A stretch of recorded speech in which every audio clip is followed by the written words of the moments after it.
السلام علیکم ورحمۃ اللہ وبرکاتہ۔ اہلا وسہلا ومرحبا، نحمده ونصلی علی رسولہ الکریم، اما بعد فاعوذ باللہ من الشیطان الرجیم، بسم اللہ الرحمن الرحیم، رب اشرح لی صدری ویسر لی امری واحلل عقدۃ من لسانی یفقہوا قولی۔ وَإِذَا سَأَلَكَ عِبَادِي عَنِّي فَإِنِّي قَرِيبٌ أُجِيبُ دَعْوَةَ الدَّاعِ إِذَا دَعَانِ فَلْيَسْتَجِيبُوا لِي وَلْيُؤْمِنُوا بِي لَعَلَّهُمْ يَرْشُدُونَ۔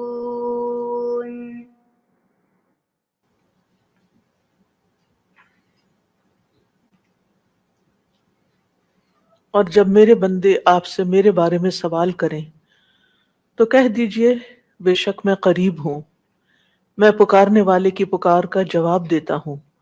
جب وہ مجھے پکارے تو ان کو چاہیے کہ وہ میرا حکم مانیں اور مجھ پر ایمان رکھیں تاکہ وہ ہدایت پائیں۔ الحمدللہ، اللہ سبحانہ تعالیٰ کے خاص کرم اور فضل کے ساتھ آج ہم اپنا پروگرام قریب مجیب اس کی ابتدا کرنے والے ہیں۔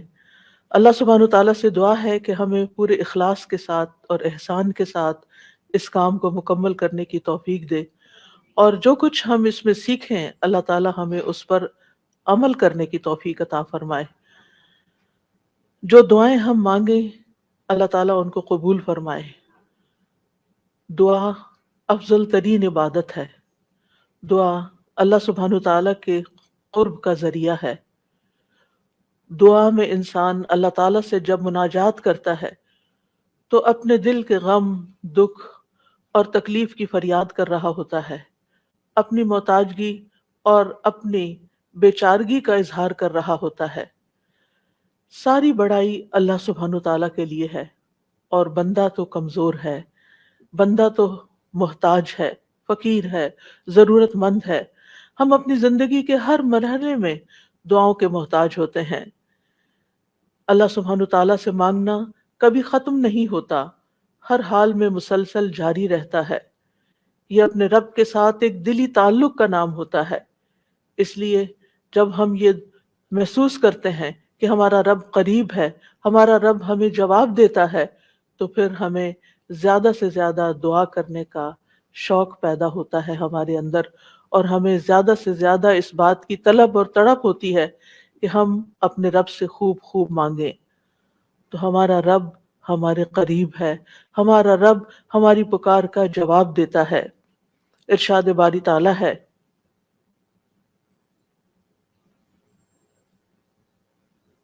فاستغفروه ثم توبوا إليه إن ربي قريب مجيب۔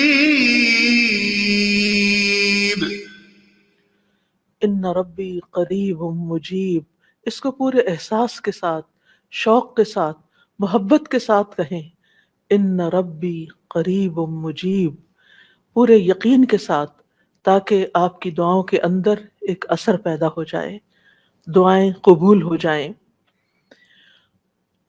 دعا مانگنے کے آداب میں سے یہ ہے کہ انسان سب سے پہلے اللہ سبحانہ تعالیٰ کی حمد و ثنا بیان کرے۔ ابن مسعود رضی اللہ عنہ کہتے ہیں، جب کوئی آدمی اللہ سے سوال کرنے کا ارادہ کرے، یعنی دعا مانگنے کا ارادہ کرے، نیت کرے، تو پہلے وہ اللہ کی ایسی حمد و ثنا بیان کرے جو اس کے لائق ہے، پھر نبی صلی اللہ علیہ وسلم پر درود بھیجے، اس کے بعد دعا کرے۔ تو گویا پہلے اللہ تعالیٰ کی تعریف، پھر درود شریف، اور پھر اپنی حاجت اور اپنا سوال۔ بس اس طرح کرنے سے ممکن ہوگا کہ وہ کامیاب ہو جائے، یعنی اس کی دعا پوری ہو جائے۔ مسند احمد کی ایک روایت میں آتا ہے، رسول اللہ صلی اللہ علیہ وسلم نے ایک آدمی کو نماز میں دعا کرتے ہوئے سنا کہ اس نے نہ اللہ عز و جل کا ذکر کیا اور نہ ہی نبی صلی اللہ علیہ وسلم پر درود پڑھا، یعنی جو آخر میں ہم اتحیات میں پڑھتے ہیں۔ تو رسول اللہ صلی اللہ علیہ وسلم نے فرمایا اس نے جلد بازی سے کام لیا. پھر اسے بلایا اور اسے اور دوسروں سے فرمایا جب تم میں سے کوئی شخص نماز پڑھے تو پہلے اپنے رب کی تعریف و ثنا کرے. تو ہم نماز شروع کرتے ہیں اللہ اکبر کہہ کر، تو سب سے پہلے ہاتھ باندھ کر کیا کرتے ہیں؟ سبحانک اللہم و بحمدک و تبارک اسمک و تعالی جدک. اللہ تعالیٰ کی تسبیح بیان کرتے ہیں، حمد کرتے ہیں، اللہ تعالیٰ کی بڑائی بیان کرتے ہیں. اس کے بعد سورۃ الفاتحہ پڑھتے ہیں تو وہاں بھی اللہ تعالیٰ کی سب سے پہلے حمد و ثنا کرتے ہیں، اللہ تعالیٰ کی صفات کا ذکر کرتے ہیں، پھر اس کے بعد دعا مانگتے ہیں.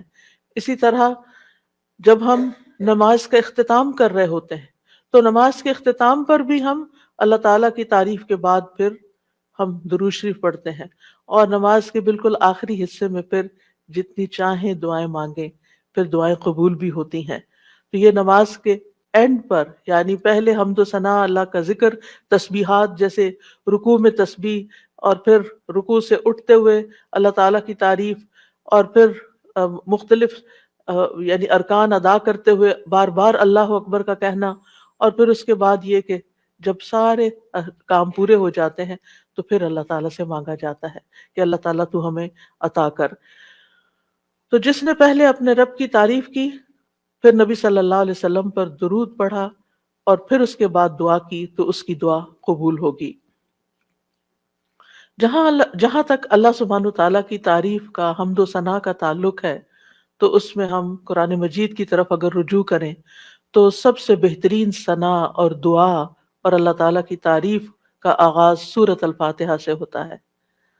الحمد للہ رب العالمین الرحمن الرحیم مالک یوم الدین ایاک نعبد و ایاک نستعین اہدنا الصراط المستقیم صراط الذین انعمت علیہم غیر المغضوب علیہم ولا الضالین.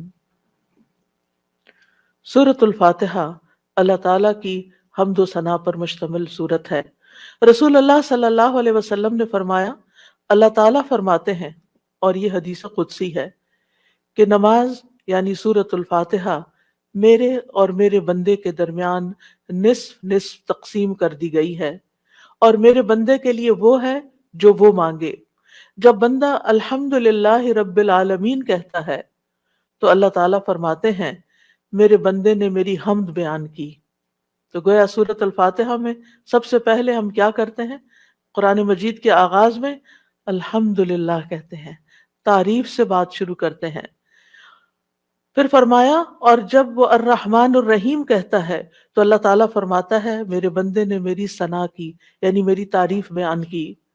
اور جب وہ مالک یوم الدین کہتا ہے تو اللہ تعالیٰ فرماتے ہیں میرے بندے نے میری بزرگی بیان کی، یا فرماتا ہے کہ میرے بندے نے اپنے کام میرے سپرد کر دیے.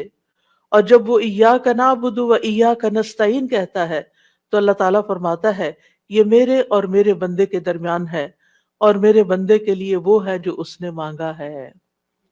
میرے بندے کے لیے وہ ہے جو اس نے مانگا ہے. تو گویا قرآن مجید کی پہلی سورت میں ہی ہمیں مانگنے کا ادب سکھا دیا گیا کہ مانگنے کے لیے سب سے پہلے اللہ تعالیٰ کی حمد و ثنا کرو، اللہ تعالیٰ کی تعریف بیان کرو. اور پھر ایاک نعبد یہ دعائے عبادت ہے، و ایاک نستعین دعائے مسئلہ ہے، جس میں ہم اللہ تعالیٰ سے مدد چاہتے ہیں زندگی کے تمام کاموں میں. اور پھر جب بندہ اہدنا الصراط المستقیم آخر تک کہتا ہے تو اللہ تعالیٰ فرماتا ہے یہ میرے بندے کے لیے ہے، اور میرے بندے کے لیے وہ ہے جو اس نے مانگا. اور یہاں ایک اور بات قابل غور ہے کہ مانگنے کی چیزوں میں سب سے پہلی چیز ہدایت ہے، رہنمائی ہے. دین کے معاملات میں بھی، دنیا کے معاملات میں بھی ہم ہر قدم پر اللہ تعالیٰ کی رہنمائی کے محتاج ہیں. ہم بہترین گائیڈنس وہیں سے لے سکتے ہیں. اور جب ہم دن کی ہر نماز کی ہر رکعت کے اندر اللہ تعالیٰ سے ہدایت مانگتے ہیں اور اللہ تعالیٰ ہماری دعا قبول کر کے ہماری رہنمائی کرتے ہیں، تو آپ سوچئے کہ زندگی کا یہ سفر کتنا خوبصورت ہو سکتا ہے، اور پھر اس کا اختتام کتنا خوبصورت ہو سکتا ہے، اور پھر اس کا انجام کتنا پیارا ہو سکتا ہے. لہٰذا اللہ تعالیٰ سے ہم سب ہدایت مانگتے رہیں. اور ویسے بھی آپ دیکھیں کہ سورۃ الفاتحہ پڑھنے کے بعد جو دعا کی جاتی ہے وہ دعا قبول ہوتی ہے، یعنی یہ قبولیت دعا کی بھی علامت ہے۔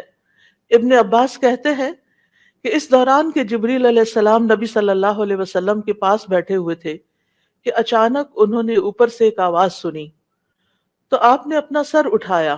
جبریل علیہ السلام نے فرمایا کہ یہ آسمان کا ایک دروازہ ہے جسے صرف آج کے دن کھولا گیا ہے، اس سے پہلے کبھی نہیں کھولا گیا تھا۔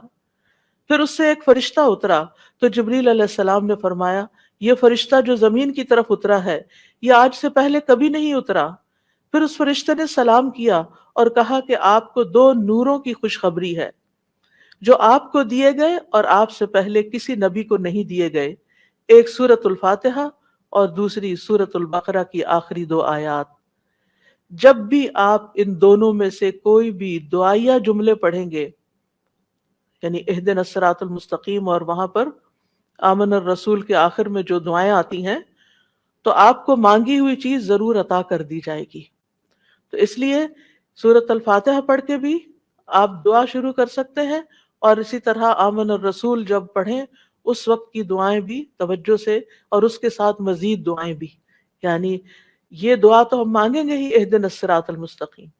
اور پھر آپ دیکھیے جب ہم پریشان ہوتے ہیں، ہم فکر مند ہوتے ہیں، ہم بیمار ہوتے ہیں، تو اس موقع پر بھی ہمیں رہنمائی کی ہی ضرورت ہوتی ہے کہ اب اس مسئلے کے حل کے لیے، اس بیماری کے علاج کے لیے، اس مشکل سے نکلنے کے لیے ہم کیا کریں۔ پھر اللہ تعالیٰ رستہ دکھا دیتا ہے اور ہم اس رستے کو اختیار کرتے ہیں اور اس مشکل سے باہر آ جاتے ہیں۔ تو اس لیے انسان کو ان دونوں چیزوں پر پورا اعتماد ہونا چاہیے۔ اور پھر آپ دیکھیے کہ حمد ہوتی کیا ہے؟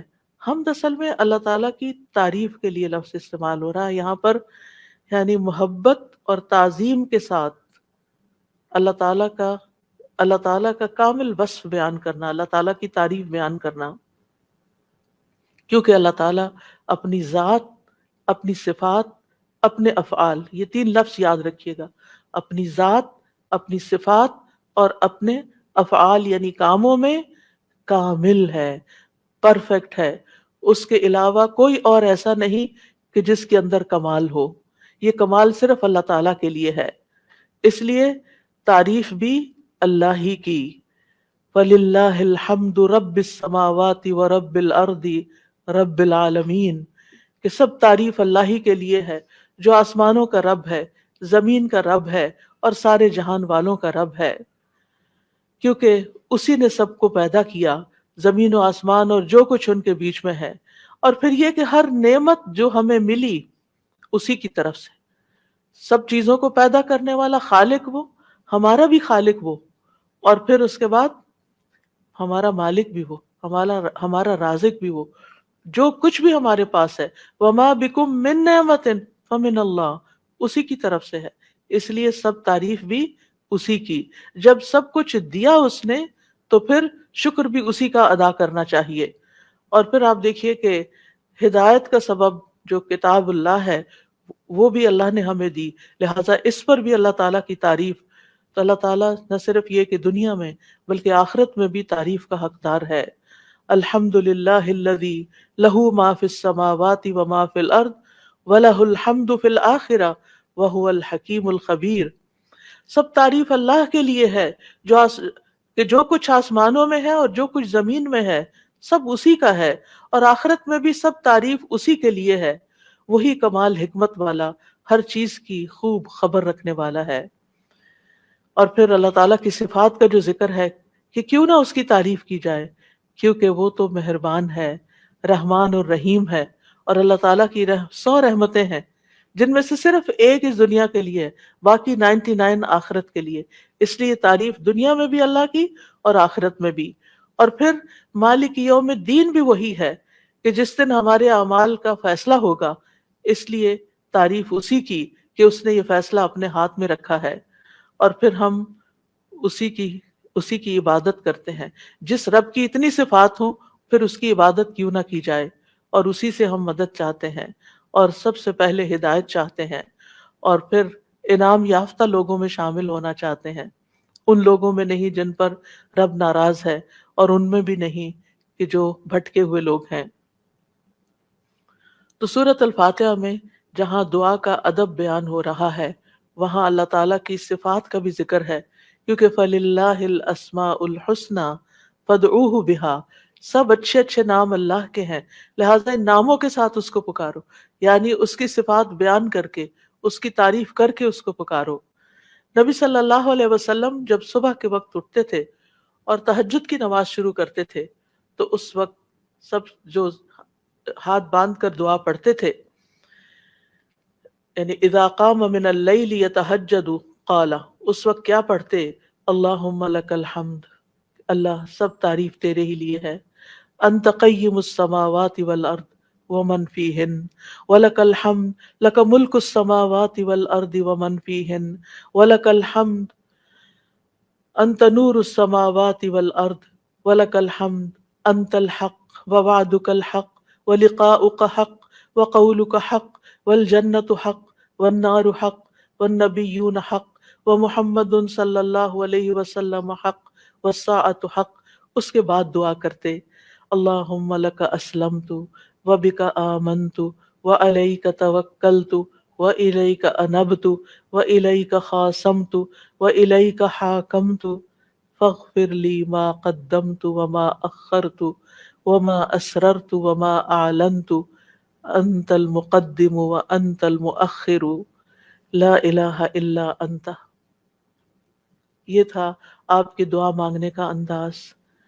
کتنی زیادہ پہلے اللہ تعالیٰ کی تعریف کی اور پھر اس کے بعد اپنا آپ اللہ تعالیٰ کے سپرد کیا، اور آخر میں جو سب سے زیادہ یعنی معصوم عن الخطا ہے نبی صلی اللہ علیہ وسلم، جن کی کوئی غلطیاں ہی نہیں، کوئی گناہ ہی نہیں، وہ کیا مانگ رہے ہیں؟ ایک چیز مانگ رہے ہیں، کیا؟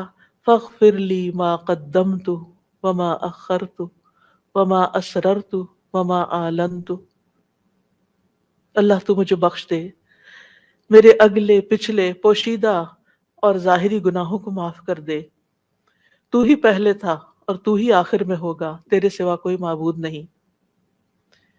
نبی صلی اللہ علیہ وسلم کے تہجد کے وقت کی اس دعا سے ہمارے لیے سیکھنے کی کیا بات ہے کہ دعا کا ایک بڑا حصہ کس پر مبنی ہونا چاہیے؟ اللہ تعالیٰ کی تعریف پر مبنی ہونا چاہیے، لیکن ہم نے کبھی یہ دعا کا سلیقہ سیکھا ہی نہیں، اللہ تعالیٰ کی یہ تعریف کبھی اس طرح کی ہی نہیں۔ ہمیں صرف اپنا آپ ہی یاد رہتا ہے، صرف اپنے مسائل یاد رہتے ہیں، صرف اپنی پریشانیوں کا ذکر رہتا ہے، اللہ تعالیٰ کی حمد و ثنا ہم بھولے رہتے ہیں۔ اور پھر یہ کہ اللہ سبحانہ و تعالیٰ کی حمد و ثنا کا حق ادا نہیں ہو سکتا جتنی بھی ہم کریں۔ اس لیے جو اللہ کے پیارے بندے ہوتے ہیں وہ اللہ تعالیٰ کی حمد و ثنا میں زیادہ وقت لگاتے ہیں۔ تو آج سے جو سیکھنے کی بات ہے، جو ٹیک ہوم میسج ہے، وہ یہ کہ ہم اگر چاہتے ہیں کہ اللہ تعالیٰ ہماری مشکلات آسان کریں، ہمیں بخش دیں دنیا میں بھی اور آخرت میں بھی، تو پھر اللہ کی تعریف بیان کریں، اللہ کی توحید بیان کریں، اللہ تعالیٰ کی حمد بیان کریں، اللہ تعالیٰ کی تکبیر بیان کریں، اللہ تعالیٰ کی تسبیح بیان کریں۔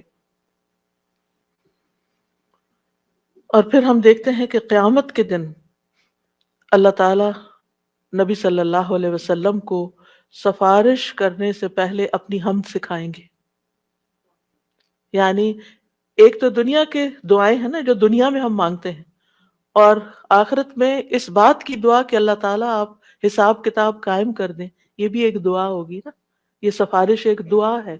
لیکن اس سفارش سے پہلے کیا ہوگا؟ یعنی قیامت کے دن جب لوگ پریشان ہوں گے، انبیاء کے پاس جائیں گے تو انبیاء ان کو آگے بھیجتے جائیں گے حتیٰ کہ لوگ محمد صلی اللہ علیہ وسلم کے پاس آئیں گے۔ تو حدیث میں آتا ہے کہ وہ کہیں گے تم سب محمد صلی اللہ علیہ وسلم کے پاس جاؤ، اللہ نے ان کے اگلے پچھلے سب گناہ معاف فرما دیے ہیں، تو وہ سب میرے پاس آئیں گے، تو میں سب کو لے کر اللہ کی بارگاہ میں حاضر ہونے کی اجازت چاہوں گا۔ اجازت ملنے پر سجدے میں گر پڑوں گا، عاجزی دیکھیے، ہمبلنس دیکھیے، اور جب تک اللہ چاہے گا میں سجدے میں ہی رہوں گا۔ یعنی جتنا اللہ پسند کرے گا اتنی دیر میں جھکا ہی رہوں گا. ہمارے سجدے کیسے ہوتے ہیں؟ ٹھونگے مار رہے ہوتے ہیں اوپر نیچے، بس تھوڑی سی ایکسرسائز. حکم ہوگا اے محمد اپنا سر سجدے سے اٹھاؤ، مانگو دیے جاؤ گے، کہو سنا جائے گا، اور سفارش کرو تمہاری سفارش قبول کی جائے گی. میں اپنا سر اٹھاؤں گا اور اللہ کی وہ حمد کروں گا جو مجھے اس کی طرف سے سکھائی جائے گی، یعنی اس دن سکھائی جائے گی، اور وہ حمد وہیں ملے گی، اور ان الفاظ سے حمد کریں گے. یعنی وہ حمد آج ہمیں نہیں پتا، آپ کو بھی نہیں پتا، اس وقت آپ کو سکھائی جائے گی. یعنی وہ ایسی حمد ہوگی جو اس سے پہلے کبھی نہیں ہوگی. اور پھر اللہ تعالیٰ کی حمد کے بعد آپ دعا کریں گے اور پھر حساب کتاب شروع ہو جائے گا. کیسا ہے وہ دن جس سے ہم غافل رہتے ہیں، جس کو ہم بھولے رہتے ہیں. اگر اس دن کی فکر لگ جائے تو دنیا کی ساری پریشانیاں ختم ہو جائیں، سارے دکھ دور ہو جائیں، سارے مسئلے ہی ختم ہو جائیں، کوئی مسئلہ ہی نہ رہے. اس لیے ہم سب کو اپنی زندگی کا اس رمضان میں جو سیکھنے کی بات ہے وہ یہ کہ دعائیں تو ہم کریں گے، لیکن اس سے زیادہ ہم اللہ تعالیٰ کی حمد و ثنا بیان کریں گے. اللہ تعالیٰ کی حمد و ثنا کے دو حصے ہیں، ایک تسبیح ہے اور ایک تحمید ہے.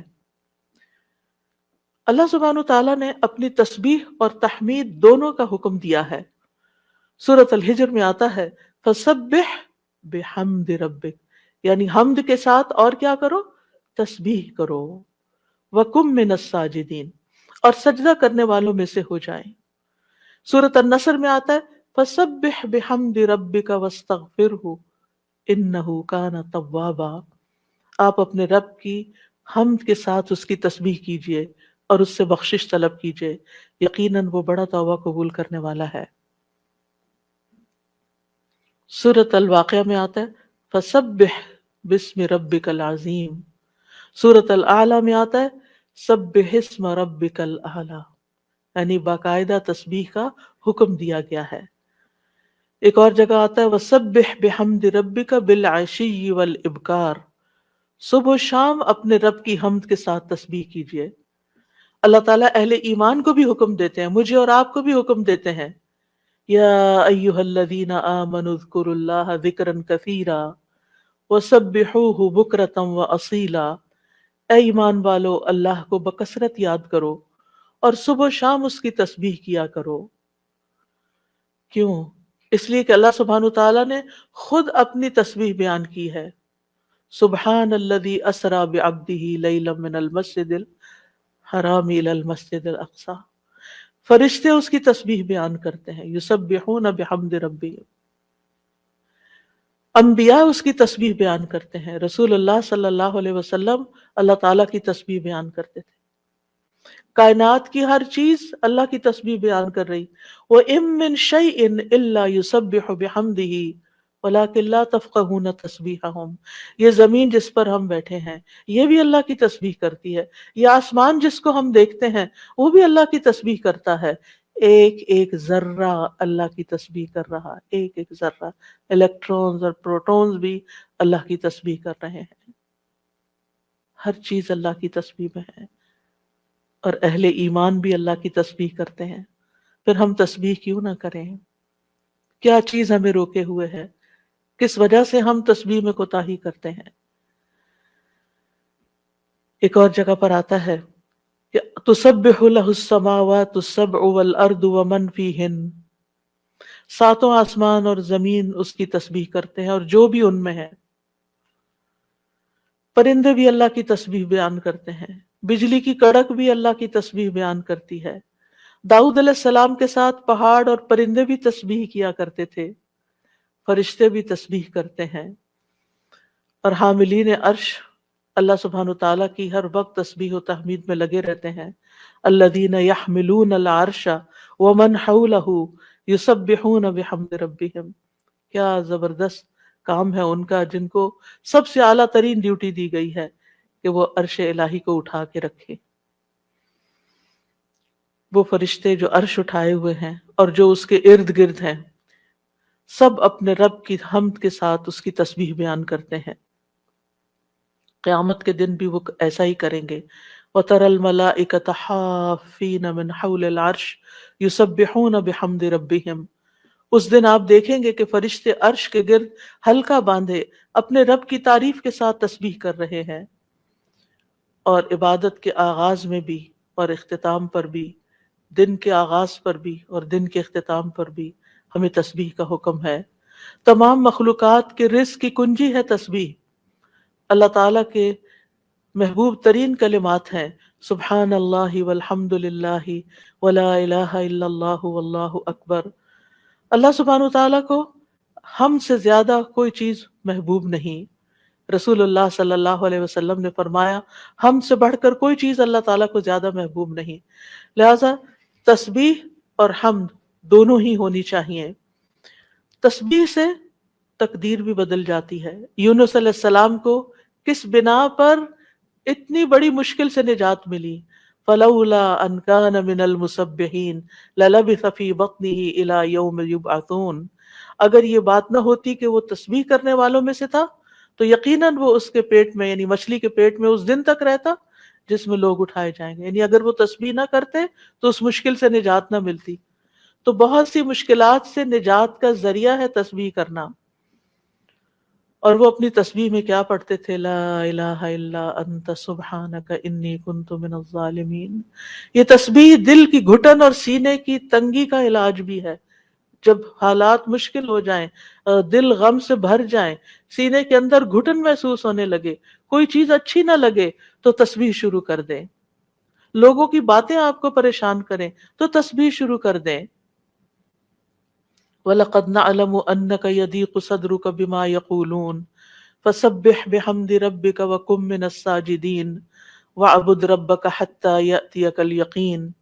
ہم جانتے ہیں کہ بے شک آپ کا سینہ اس سے تنگ ہوتا ہے جو باتیں وہ کرتے ہیں. اور ایسا ہوتا ہے، ہم سب کے ساتھ بھی ہوتا ہے کہ خاص طور پر ہمارے دین کے رستے پر آنے کی وجہ سے جب لوگ باتیں کرتے تو ہمیں پریشانی لاحق ہوتی. لوگوں کی باتیں ہرٹ کرتی ہیں. تو اس کا علاج کیا ہے؟ اس کا علاج اپنے آپ کو ڈیفینڈ کرنا نہیں ہے، اپنی صفائیاں بیان کرنا نہیں ہے، جواباً اٹیک کرنا نہیں ہے. بد اخلاقی کے جواب میں بد اخلاقی کوئی نیکی نہیں ہوتی. اس کے جواب میں اپنے رب کی طرف رجوع کرنا ہے، اس کی تسبیح کرنی. اللہ تو پاک ہے، میں تو گناہگار ہوں. مجھ پہ اگر لوگ باتیں کرتے بھی ہیں تو میرا قصور ہو سکتا ہے، لیکن ساری پاکی تو تیرے ہی لیے ہے، ساری تعریف تو تیرے ہی لیے ہے. اور پھر سجدوں کی کثرت. پھر اسی طرح اگر انسان کے اندر بخل کے جذبات ہو، کچھ خرچ کرنے کو دل نہ چاہتا ہو، خوف آتا ہو، رات کا خوف ہو، دشمن کا خوف ہو، ڈر لگے، تو ایسی صورت میں بھی انسان کو تسبیح پڑھنی چاہیے. سبحان اللہ والحمد للہ ولا الہ الا اللہ واللہ اکبر.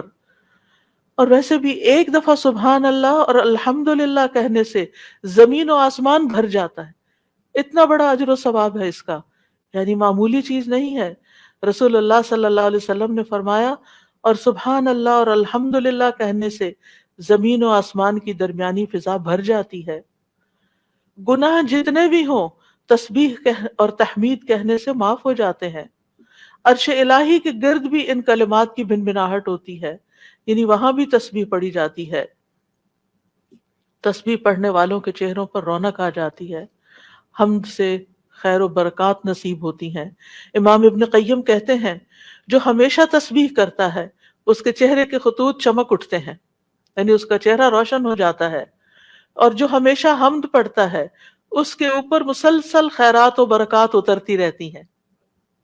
تو دونوں چیزیں مل جائیں تو چہرے کی رونق بھی ملے گی اور اس کے ساتھ ساتھ اللہ تعالیٰ کی طرف سے رحمتیں بھی آئیں گی. اور فرمایا جو ہمیشہ استغفار کرتا رہتا ہے اس کے لیے بند دروازے کھل جاتے ہیں. جن چیزوں میں رکاوٹ آئی ہوئی ہوتی، ہم اکثر شکایت کرتے رہتے ہیں اس چیز میں بندش ہے، اس میں بندش ہے. ان ساری بندشوں کا علاج تسبیح و تحمید میں ہے، لیکن ہم بھولے رہتے ہیں. ہم صرف پریشان رہتے ہیں اور پریشان ہو کر ذکر کرنا بھی بھول جاتے ہیں.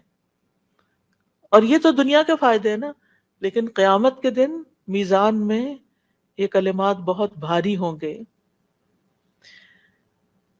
آپ صلی اللہ علیہ وسلم نے ایک موقع پر اپنے ہاتھ سے 5 کا اشارہ کیا کہ یہ میزان میں بہت بھاری ہوں گے، کس قدر بھاری ہوں گے، اور پھر فرمایا سبحان اللہ والحمد للہ ولا الہ الا اللہ واللہ اکبر۔ اور 5ویں چیز، مسلمان کا فوت ہونے والا نیک بیٹا، اس کا باپ ثواب کی امید کے ساتھ اس پر صبر کرے، تو یہ 5ویں چیز ہے۔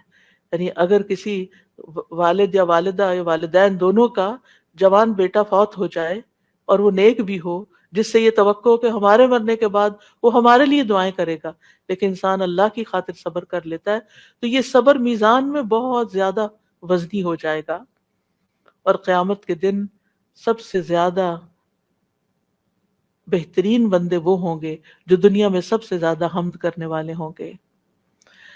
اللہ کی تسبیح اور تحمید کے مسنون کلمات بھی ہیں جو نبی صلی اللہ علیہ وسلم نے خود سکھائے۔ آپ صرف اتنا بھی پڑھ سکتے ہیں، سبحان اللہ سبحان اللہ سبحان اللہ۔ آپ نے دیکھا ہوگا کچھ لوگوں کی گفتگو کا تکیہ کلام ہوتا ہے سبحان اللہ، ہر دوسری بات میں وہ سبحان اللہ کہہ رہے ہوتے ہیں۔ اور خاص طور پر سبحان اللہ سورج طلوع ہونے اور غروب ہونے سے پہلے 100 بار پڑھا جائے تو یہ 100 اونٹوں سے زیادہ بہتر ہے۔ پھر اسی طرح سبحان اللہ کا مطلب کیا ہے کہ اللہ تعالیٰ پاک ہے، کس چیز سے؟ ہر نقص سے اور ہر عیب سے، ہر شبیہ سے، ہر مثیل سے، یعنی اس کا نہ کوئی اس جیسا ہے، نہ کوئی اس کی مثال ہے، اور کوئی یعنی ہر ایک میں نقص ہے، صرف اللہ ہی کامل ہے۔ تو اس کے کمال کی وجہ سے، یعنی وہ کامل ذات ہے، اس کے اندر کسی قسم کی کوئی کمی نہیں، کوئی عیب نہیں، کوئی خرابی نہیں، کوئی نقص نہیں۔ تو ہم جب کہتے ہیں سبحان اللہ تو اللہ تعالیٰ کو ہر طرح کے نقص سے پاک قرار دیتے ہیں، اور اس کے کمال میں بھی کوئی نقص نہیں، یعنی اللہ سبحانہ تعالیٰ میں کوئی عیب نہیں، اور پھر یہ کہ وہ کامل ہے اور اس کے کمال میں کوئی کمی نہیں، کچھ بھی کمی نہیں۔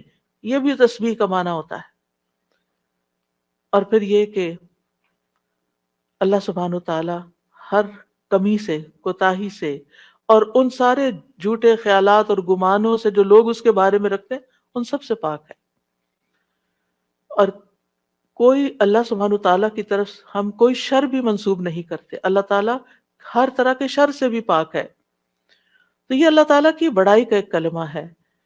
ایک شخص نے حضرت علی رضی اللہ عنہ سے پوچھا کہ سبحان اللہ کیا ہے؟ انہوں نے کہا یہ اللہ کی بڑائی کی تعظیم ہے۔ سبحان اللہ کلمہ توحید بھی ہے، ایمان کا رکن بھی ہے۔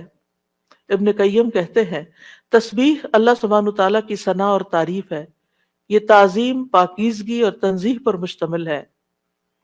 فرشتے مسلسل اس کی تسبیح کرتے ہیں، رکتے ہی نہیں۔ تمام کائنات، حیوانات، جمادات، نباتات، ریت کے ذرات، پانی کے قطرے، ہوائیں، بجلیاں، ہر چیز اس کی تسبیح کر رہی ہے۔ اور یہ تسبیح دنیا کی زندگی ختم ہونے سے ختم نہیں ہو جائے گی۔ جب قیامت آئے گی تو ہر چیز ٹوٹ پھوٹ جائے گی نا، یہ کائنات اس طرح نہیں رہے گی جیسے ہے، لیکن تسبیح ختم نہیں ہوگی، وہ پھر بھی جاری رہے گی۔ اور مومن جب جنت میں پہنچیں گے تو ان کا ذکر کیا ہوگا؟ تسبیح ہی ہوگی، اللہ تعالیٰ کی حمد و ثنا ہی ہوگی۔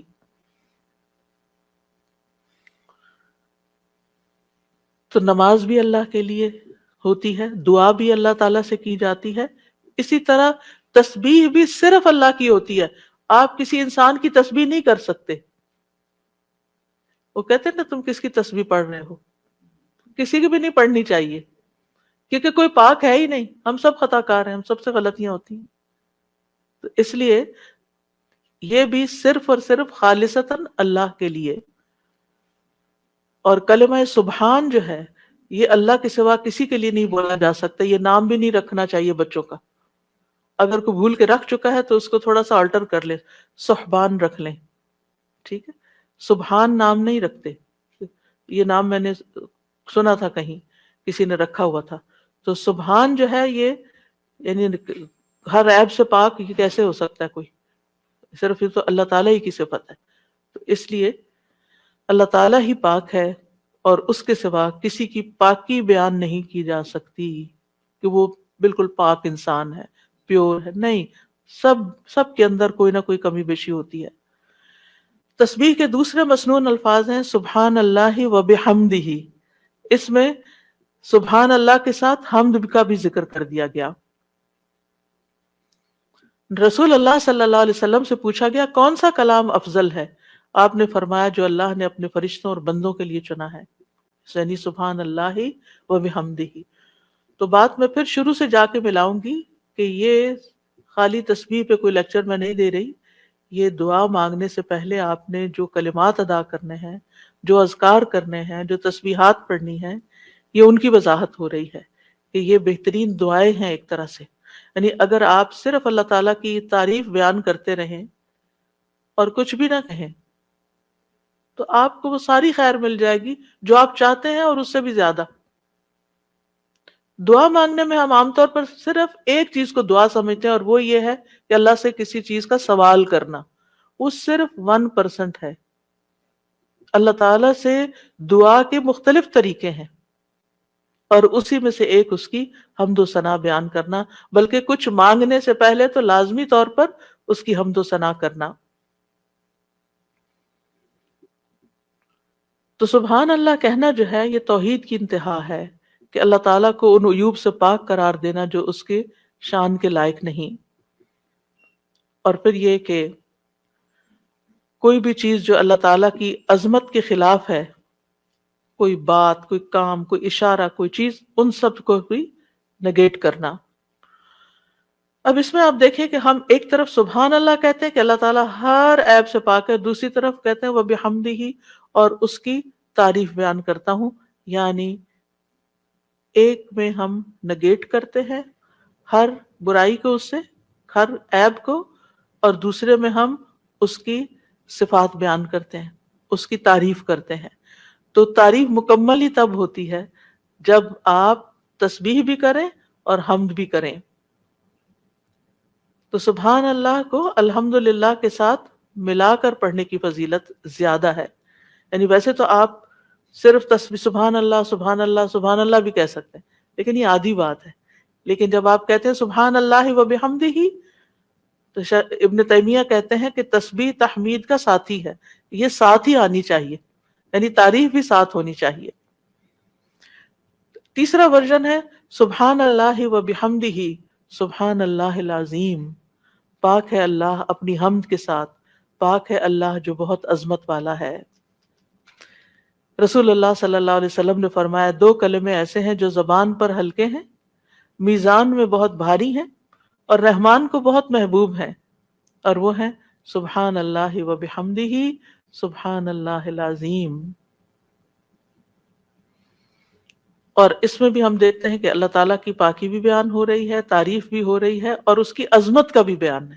یہاں ایک اور چیز کا اضافہ ہو گیا، یعنی وہ اتنا عظیم ہے کہ ہماری عقل اس تک پہنچ ہی نہیں سکتی، ہم اس کی عظمت کا احاطہ ہی نہیں کر سکتے. ابن جریر کہتے ہیں العظیم سے مراد وہ ہستی ہے جس کی مخلوق تعظیم بجا لاتی ہے، اس سے ہیبت رکھتی ہے، اس سے ڈرتی ہے. یعنی اتنی عظیم، یعنی ہم یہ کیوں کہتے ہیں سبحان اللہ العظیم؟ اللہ تعالیٰ کے تو بہت سے نام ہیں، بہت سی صفات ہیں. یہ اصل میں ہم اپنی کم مائگی کا اعتراف کر رہے ہوتے ہیں کہ اللہ آپ اتنے بڑے ہیں کہ ہم تو آپ کی تعریف کا حق ہی ادا نہیں کر سکتے. اور یہ ایک حقیقت ہے، ہم حق ادا نہیں کر سکتے. ہم اللہ تعالیٰ کی عظمت کو پا ہی نہیں سکتے، وہ ہمارے گمان سے کہیں بڑا ہے. یعنی جتنا بڑا آپ اس کو خیال کریں وہ اس سے بھی آگے. وہ اپنی ذات میں بھی عظیم ہے اور اپنی صفات میں بھی عظیم ہے. پھر ایک اور ورژن ہے سبحان اللہ والحمد للہ ولا الہ الا اللہ واللہ اکبر. اللہ پاک ہے، اسی کی تعریف ہے، اس کے علاوہ کوئی معبود نہیں ہے، اور اللہ سب سے بڑا ہے. نبی صلی اللہ علیہ وسلم نے فرمایا جب تم سبحان اللہ کہو گے تو اللہ تعالیٰ کہے گا تم نے سچ کہا، جب تم الحمدللہ کہو گے تو اللہ تعالیٰ فرمائے گا تم نے سچ کہا، جب تم لا الہ الا اللہ کہو گے تو اللہ تعالیٰ فرمائے گا تم نے سچ کہا، جب تم اللہ اکبر کہو گے تو اللہ تعالیٰ فرمائے گا تم نے سچ کہا۔ لیکن ہم نے کبھی آج تک سوچا کہ ہم جو کہہ رہے ہیں اللہ تعالیٰ کیا جواب دے رہے ہیں؟ سبحان اللہ والحمد للہ ولا الہ الا اللہ واللہ اکبر۔ یعنی ایک طرف ہم اللہ تعالیٰ کو پاک قرار دیتے ہیں، پھر اس کی تعریف بیان کرتے ہیں اس کی تمام صفات کمال و جمال کے ساتھ، پھر اللہ تعالیٰ کی توحید بیان کرتے ہیں لا الہ الا اللہ کہہ کر، اور پھر اللہ اکبر کہہ کر کیا کہتے ہیں کہ اللہ تعالیٰ سب سے بڑا معبود ہے، سب سے بڑا ہے۔ یعنی سب سے بڑے کا کیا مطلب ہے؟ جن بھی چیزوں سے ہم امپریس ہو جاتے ہیں، جن کی بڑائی اور ہیبت ہمارے دل میں آ جاتی ہے، جن کے بارے میں ہمارا یہ عقیدہ یہ خیال بن جاتا ہے کہ یہ بڑی چیز ہے، اللہ ان سب سے بڑا ہے۔ یعنی اللہ کے مقابلے میں یا اللہ سے بڑھ کر کسی اور کی بڑائی ہے ہی نہیں، اور ہمارے دل میں بھی نہیں ہونی چاہیے، وہ نکل جانی چاہیے۔ جب ہم اللہ اکبر کہتے ہیں تو ہمیں واقعی اس کو اللہ کو بڑا مانتے ہوئے کہنا چاہیے، صرف زبان سے الفاظ نہیں دہرانے۔ یعنی بعض اوقات ہم کسی کے پاس بہت دولت دیکھتے ہیں یا سنتے ہیں کہ اچھا اتنا، پچھلے دنوں ایسے ہی کسی کے بارے میں وہ گزرتے گزرتے میں نے دیکھا کہ ان کے پاس فلاں چیز 500 کروڑ کی ہے۔ ان کا اچھا، اب کتنے ہی لوگ ہوں گے کہ جو دیکھ دیکھ کے واو کر رہے ہوں گے کہ 500 کروڑ، ہوئے ہوئے ہوئے۔ ایسی یہ انسان کی کمزوری ہے۔ اپنے جیسے انسانوں کے پاس اگر کوئی چیز دیکھتا ہے، اگر آپ کہیں کہ فلاں کے پاس ایک گھر بھرا ہوا سونے کا ہے، تو کہ اچھا، ہم دوسروں کے مال و دولت سے امپریس ہو جاتے ہیں۔ پھر اسی طرح ہم کسی کے علم، کسی کی ڈگریاں، اس کے پاس 4 PhD ہے، اچھا، ہم متاثر ہو جاتے ہیں، فلاں اتنا بڑا، فلاں یونیورسٹی کا پروفیسر ہے، فلاں سائنٹسٹ ہے، فلاں شاعر ہے، فلاں ڈاکٹر ہے۔ یہ ساری چیزیں ہم جب اپنی عام کسی بھی مجلس میں بیٹھ کے آپ لوگوں کی گفتگو کو دیکھیں کہ وہ لوگوں کی بڑائی سے ان کے دل کتنے بھرے ہوئے ہوتے ہیں، اور ان کی باتوں کو کتنے غور سے سنتے ہیں، پھر کیا ہم واقعی اللہ تعالیٰ کو بھی ایسی اہمیت دیتے ہیں؟ اور اسی عظمت کے احساس کے ساتھ ہم اللہ تعالیٰ کی تعریف کر رہے ہوتے ہیں، یہ صرف الفاظ دہرا رہے ہوتے ہیں؟ تو اللہ سبحانہ و تعالیٰ سب عقل رکھنے والوں سے بڑی عقل رکھتا ہے، سب حکمت والوں سے بڑا حکیم ہے، سب رزق رکھنے والوں سے بڑا رازق ہے، غنی ہے، القدیر ہے، العزیز ہے، الرحیم ہے۔ پھر ایک اور ورژن ہے تسبیح کا، سبحان اللہ و بحمدہ استغفر اللہ و اتوب الیہ۔ میرے خیال ہے ایک ہمارا کارڈ بھی ہے تسبیحات کا، اویلیبل ہے الحمدللہ، اچھا پیچھے موجود ہے، تو آپ یہ کارڈ ضرور لے لیجئے، اور اس کارڈ سے کم از کم یہ سارے ورژنز آپ کو انشاءاللہ مل جائیں گے کہ مختلف الفاظ میں ہم اللہ تعالیٰ کی تسبیح کرتے رہیں جو ہمیں رسول اللہ صلی اللہ علیہ وسلم نے سکھائے ہیں۔ ہمیں وہ پتہ ہونے چاہیے۔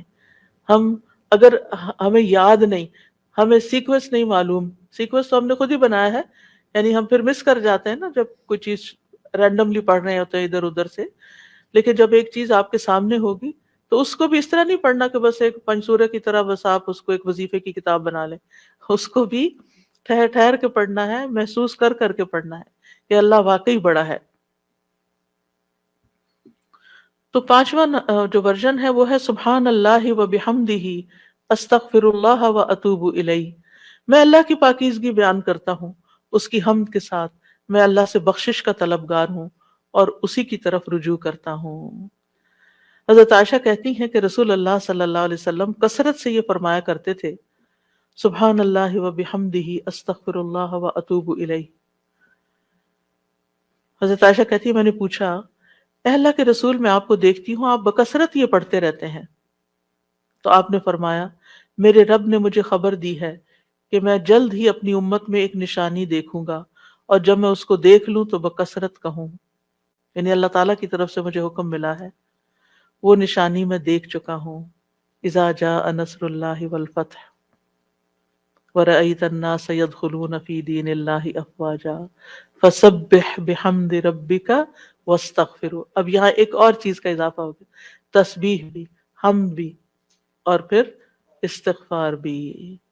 اور اسی پر وہ آیت بھی ہے جس کو ہم دوبارہ سن لیتے ہیں۔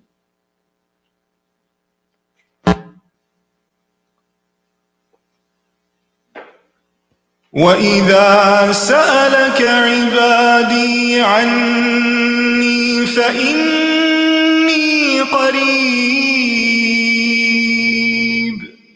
أُجِيبُ دَعْوَةَ الدَّاعِ إِذَا دَعَانِ فَلْيَسْتَجِيبُوا لِي وَلْيُؤْمِنُوا بِي لَعَلَّهُمْ يَرْشُدُونَ فاستغفروه ثم توبوا إليه إن ربي قريب مجيب۔ فاستغفروه ثم توبوا الیہ ان ربی قریب مجیب۔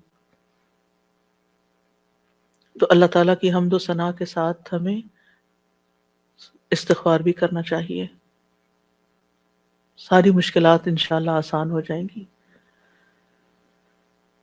چھٹی تسبیح، سبحان اللہ و بحمدہ عدد خلقہ ورضا نفسہ وزنۃ عرشہ ومداد کلماتہ۔ پاکیزگی ہے اللہ کی اس کی تعریفوں کے ساتھ، اس قدر جتنی کہ اس کی مخلوق ہے، اتنی کہ وہ اس سے راضی ہو جائے، اور اس کے عرش کے وزن کے برابر، اور اس قدر جتنی کہ اس کے کلمات کی روشنائی ہے۔ رسول اللہ صلی اللہ علیہ وسلم حضرت جویریہ کے پاس سے نکلتے ہیں صبح کی نماز ادا کرنے کے لیے۔ وہ اپنی جائے نماز پر بیٹھی ہوئی تھیں، پھر دن چڑھے واپس انہی کے پاس تشریف لاتے ہیں، وہ وہیں بیٹھی ہوئی تھیں۔ آپ نے فرمایا، جس وقت میں تمہارے پاس سے گیا ہوں تم اسی طرح بیٹھی ہو؟ انہوں نے عرض کیا، جی ہاں۔ نبی صلی اللہ علیہ وسلم نے فرمایا، میں نے تمہارے بعد ایسے 4 کلمات 3 بار کہے ہیں کہ اگر تمہارے آج کے کہے ہوئے کلمات کو ان کے ساتھ وزن کیا جائے تو ان کلمات کا وزن زیادہ ہوگا، اور وہ ہیں سبحان اللہ و بحمدہ عدد خلقہ ورضا نفسہ وزنۃ عرشہ ومداد کلماتہ۔ اللہ سبحانہ وتعالیٰ کی حمد و ثنا، سبحان اللہ و بحمدہ، تسبیح حمد کے ساتھ، کتنی دفعہ؟ عدد خلقہ، اس کی مخلوقات کی تعداد کے برابر، یعنی جتنی بھی اللہ کی مخلوقات ہیں، آپ جانتے ہیں کتنی؟ گن سکتے ہیں؟ گن ہی نہیں سکتے۔ اگر ہم صرف اپنی انگلی کا ایک پور لگائیں مٹی کے اوپر اور اس کے ساتھ جتنے ذرات آئیں ہم وہ بھی نہیں گن سکتے، اور ہر ذرے کے اندر، ہر ایٹم کے اندر پھر الیکٹران، پروٹون وغیرہ جو کچھ ہے اس کو گننا چاہیں تو گن ہی نہیں سکتے، ہم نہیں گن سکتے۔ وَمَا يَعْلَمُ جُنُودَ رَبِّكَ إِلَّا هُوَ، صرف وہی جانتا ہے تعداد مخلوقات کی، یہ ستارے، یہ سیارے، یہ گیلیکسیز، یہ زمین، یہ آسمان، یہ سمندر، یہ پہاڑ، ہم تو صرف اس پوری کائنات میں ایک ڈاٹ کے اوپر بیٹھے ہوئے ہیں، اور اس زمین کے اندر جو کچھ ہم اس کو بھی نہیں گن سکتے، کہاں یہ کہ باقی کتنی مخلوقات ہیں۔ تو اس کا یہ مطلب نہیں کہ میں ایک دفعہ سبحان اللہ کہتا ہوں تو اتنی دفعہ ہو جاتا ہے میرا، یہ نہیں ہے اس کا مطلب۔ اس کا مطلب یہ ہے کہ اللہ سبحانہ تعالیٰ کی اتنی زیادہ تعریف ہے، وہ اتنی تعریف کے لائق ہے،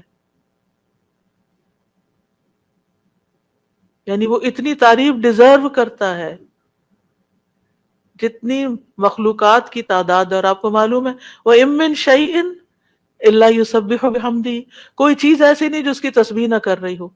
تو سبحان اللہ و بحمدہ عدد خلقہ، یعنی ان ساری مخلوقات کے ساتھ میں بھی شریک ہو رہا ہوں جو اللہ کی تسبیح میں لگی، ایک ایک ذرہ اللہ کی تسبیح کر رہا ہے.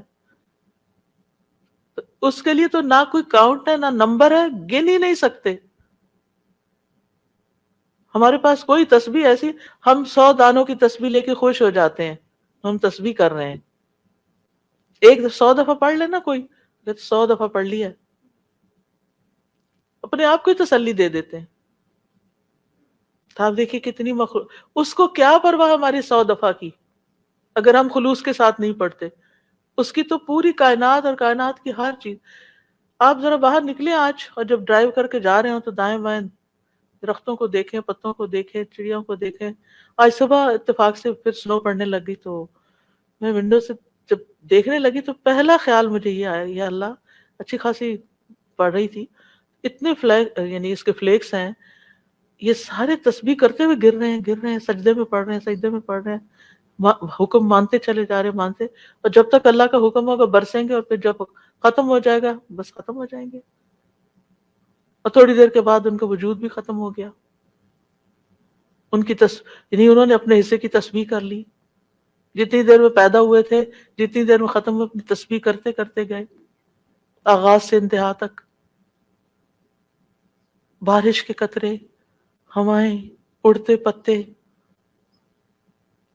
یعنی کوئی انتہا ہی نہیں. یہ تو بہت معمولی مثال ہے، اگر انسان غور کرنا شروع کرے تو کوئی اس کی انتہا نہیں. عدد خلقہ، دل بھر کے کہا کریں عدد خلقہ، اور اپنے امیجنیشن کو بڑھائیں. پھر آپ دیکھیں گے کہ آپ کے اندر اللہ کی محبت کیسی آئے گی. تو جس کی تسبیح، جس کی تعریف اتنی کائنات کر رہی، اگر میں نے کوتاہی کی تو سراسر میرا ہی نقصان ہے، اس کا کچھ نہیں بگڑے گا. اس کو پرواہ ہی نہیں ہے میں کرتی ہوں یا نہیں، اس کو نہیں پرواہ. ہاں اگر میں دل سے کرتی ہوں اور محبت سے کرتی ہوں تو وہ بڑا ہی قدردان ہے. پھر اس کے بعد، اور اس میں آپ دیکھیں کہ مخلوقات کی صرف ایک قسم مراد نہیں ہے، جن، انسان، فرشتے، چھوٹے بڑے، جانور، حیوان، پرند چرند، سب کے سب. پھر اس کے بعد وردا نفسی ہی، اور اس کی نفس کی رضا کے مطابق، یعنی جس سے وہ راضی ہو جائے، جتنی اس کے نفس کی رضا ہے، جتنی اللہ تعالیٰ اپنی ذات کے لیے تسبیح کو پسند کرتا ہے. یعنی میرے پاس تو الفاظ ہی نہیں، کیونکہ اللہ کی رضا کیا ہے؟ وَرِضْوَانُ اللَّهِ اکبر، سب سے بڑی چیز ہے اللہ کی رضا. یا انسان یوں کہ میں اللہ کی تسبیح کر رہی ہوں حتیٰ کہ وہ راضی ہو جائے، اور پھر اس کے بعد بھی تسبیح کر رہی ہوں، اس کے بعد بھی حمد ہے، وہ مجھ سے راضی بھی ہو جائے پھر بھی میں مزید کروں گی. یہ نہیں کہ میرا ایم یہ ہے کہ بس اللہ کو راضی کرنا ہے اور راضی ہو گیا بس میرا کام ختم. نہیں، اس سے زیادہ، اس سے آگے. وزنت عرشہ، اس کے عرش کے وزن کے برابر. یعنی میں اتنی حمد اور تسبیح بیان کر رہی ہوں جتنا عرش کا وزن ہے. عرش ساری مخلوقات میں سے سب سے بڑی چیز ہے. وَهُوَ رَبُّ الْعَرْشِ الْعَظِيمِ. ابو درداء کہتے ہیں نبی صلی اللہ علیہ وسلم نے فرمایا، ابو ذر کہتے ہیں نبی صلی اللہ علیہ وسلم نے فرمایا، اے ابو ذر، کرسی کے مقابلے میں 7 آسمان اس طرح ہیں جیسے بیابان زمین میں کوئی چھلا پڑا ہوا ہو. پھر کرسی کے مقابلے میں عرش کا حجم اتنا ہے جیسے اس چھلے کے مقابلے میں بیابان کا وجود ہے. سبحان اللہ. اگر کرسی جو وسع کرسیہ السماوات والارض ہے، اس کی حیثیت اتنی ہے عرش کے سامنے جیسے زمین و آسمان کی کرسی کے سامنے، تو پھر عرش کتنا بڑا ہوگا. اور آپ کو معلوم ہے کہ اس کی مقدار کو اللہ کے سوا کوئی نہیں جانتا. تمام مخلوقات سے اونچا ہے وہ. یعنی مخلوقات کے بعد جو ہے وہ پانی ہے، آسمان ہے، اور آسمان کے بعد پانی، اور پانی کے بعد اوپر اللہ سبحانہ و تعالیٰ کا عرش ہے. یعنی آسمان کے بعد جنت کے 100 درجے ہیں، اور ہر درجے کا درمیانی فاصلہ جو ہے وہ اتنا ہی ہے جیسے زمین اور آسمان کے بیچ کا فاصلہ، اور جنت الفردوس کی چھت اس کے اوپر عرش ہے. اسی لیے حضرت آسیہ نے کہا تھا رب ابنی لی عندک بیتن فی الجنہ، کہ قرب ہی قرب ہو، کیونکہ اس قرب میں لذت ہے، اس کو قریب محسوس کرنے میں اصل مزہ ہے. اور حقیقت یہ ہے کہ اس دنیا میں سب سے زیادہ خوبصورت احساس، سب سے زیادہ لذت والی چیز رب کی معرفت ہے. یہ سب سے بڑی حقیقت ہے، سب سے بڑا ٹروتھ ہے. جو اپنے رب کو پا لیتا ہے اور اپنے رب کے قرب کو محسوس کر لیتا ہے، پھر اس کے سامنے دنیا کی ہر نعمت چھوٹی ہو جاتی ہے، ہر مسئلہ چھوٹا ہو جاتا ہے، کیونکہ اس نے پا لیا ہے جس کو پانا چاہیے تھا، جس کے لیے وہ بھیجا گیا تھا دنیا میں، اس نے اس کو پا لیا ہے.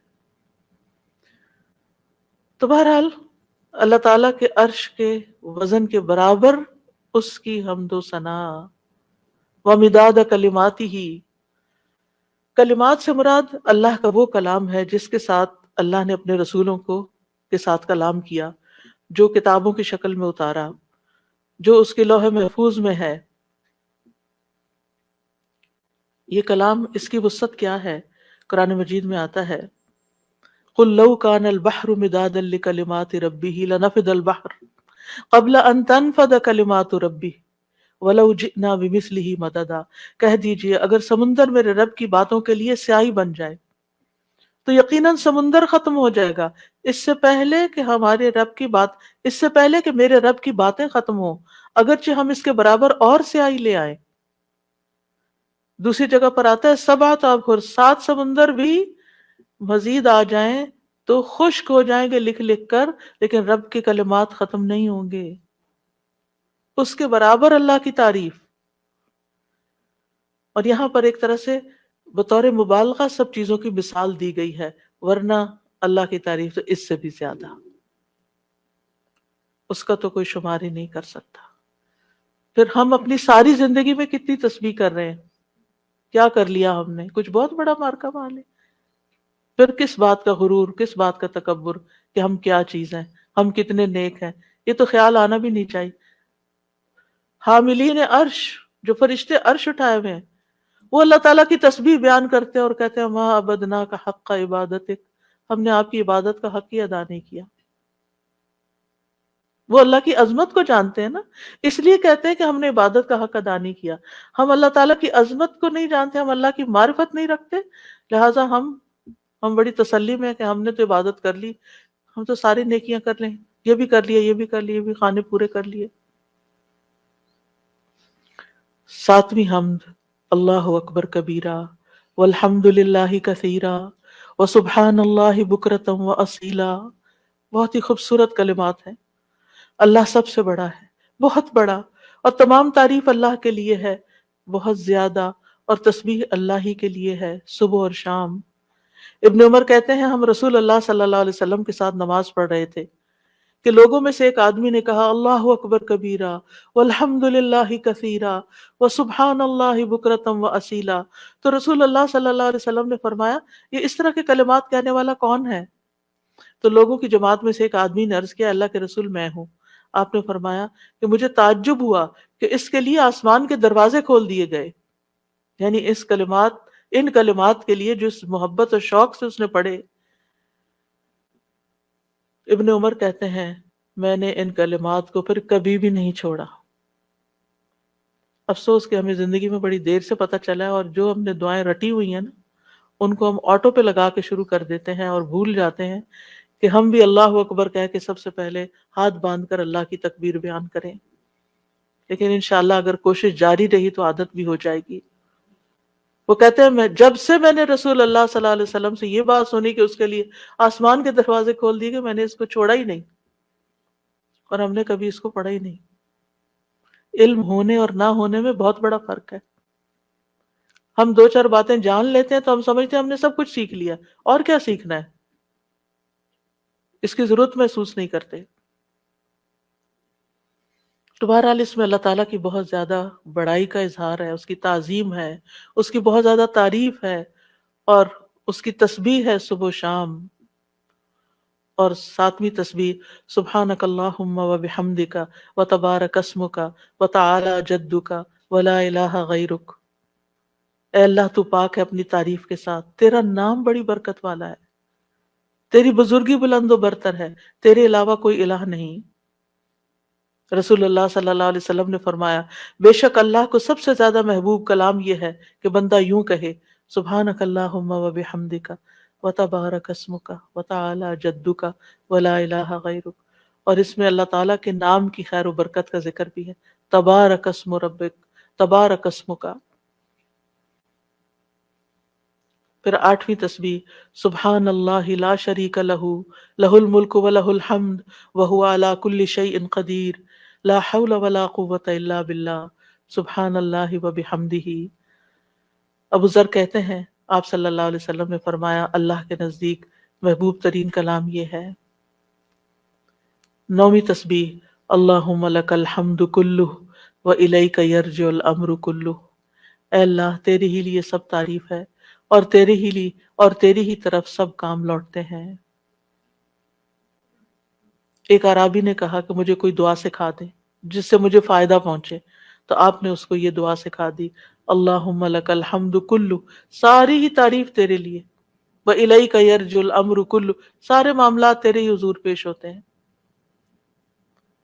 یعنی تعریف کا حقدار بھی تو ہی ہے، اور اس کے بعد یہ کہ ہمارے اعمال ہوں یا کام ہوں یا جو بھی معاملات ہوں سب کے سب تیرے ہی پاس جا رہے ہیں۔ 10ویں تعریف اللہم ربنا لک الحمد ملء السماوات وملء الارض وملء ما شئت من شیء بعد، اے اللہ اے ہمارے رب تیرے ہی لیے ہر قسم کی تعریف ہے جس سے کہ آسمان بھر جائیں، زمین بھر جائے اور ہر وہ چیز بھر جائے جسے تو چاہے کہ وہ بھر جائے۔ رسول اللہ صلی اللہ علیہ وسلم یہ دعا مانگا کرتے تھے، اور یہ دعا جو ہے اس میں اللہ تعالیٰ کی حمد ہے جس کی کوئی تعریف نہیں، جس کو کوئی شمار نہیں کر سکتا۔